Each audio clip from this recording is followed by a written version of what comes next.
We start this month's reconstructions with the tragic story of a 15-year-old Dutch girl, Maartje Tamboezer. Maartje had lived in England for the past year. The family moved to Britain because her father was posted here by his company. Their home is at West Horsley, near Guildford in Surrey.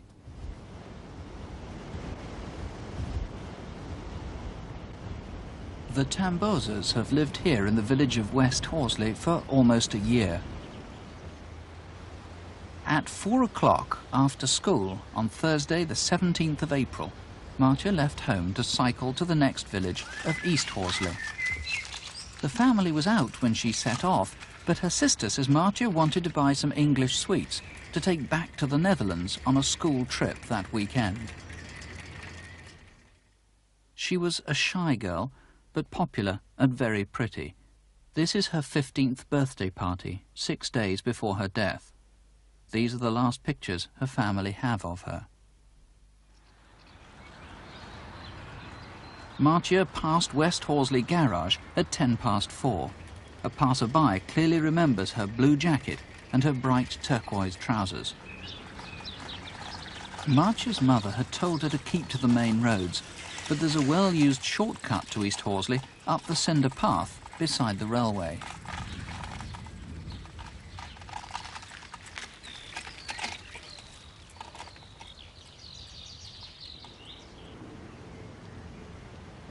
There are no known witnesses from this point on, but someone must have lain in wait.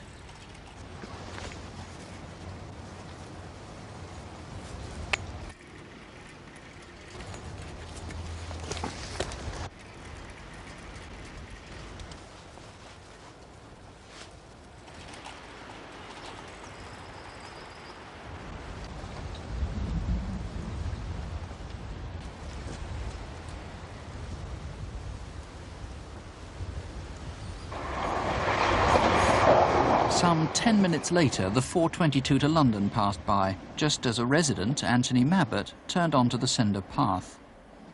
The cord was still in place.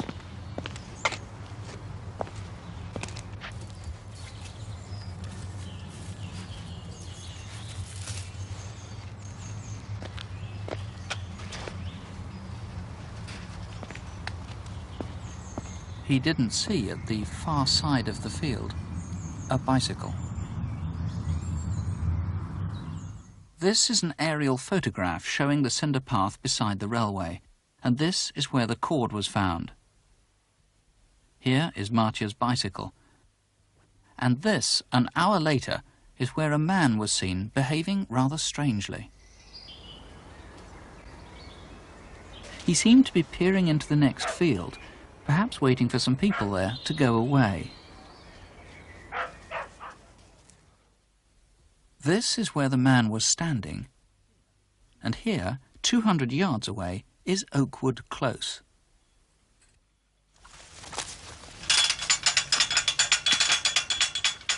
Just before 6 o'clock, a man in a dark blue jacket walked into the close from the fields. A resident remembers seeing him pass her house. Just after 6, 2 neighbours driving home into the close also saw a man in blue. They recalled that he had mud on his right shoulder. He was walking in the direction of East Horsley. 5 minutes walk away is Horsley Station. Just after 6 is peak commuter time, and the man would have been walking against the flow of people. By now, the family was deeply worried. It was not like Maartje to stay out without saying where she was. By nightfall, they were frantic. The police had been informed, and friends and neighbours began a search. At 10:30, they found her bicycle. Searchlights were brought in, but by daybreak, Maartje had still not been found. At 8:30, 2 gamekeepers out shooting met up with the police. Morning, gents. What are you boys up to? Well, we're looking for a missing girl. Have you've been all through the woods, have you? Yeah, we've been shooting all round here. All round this morning? Yeah. Have you seen anything unusual that you've not seen before? They remembered that they'd seen what looked like green plastic sacks just back there in the woods.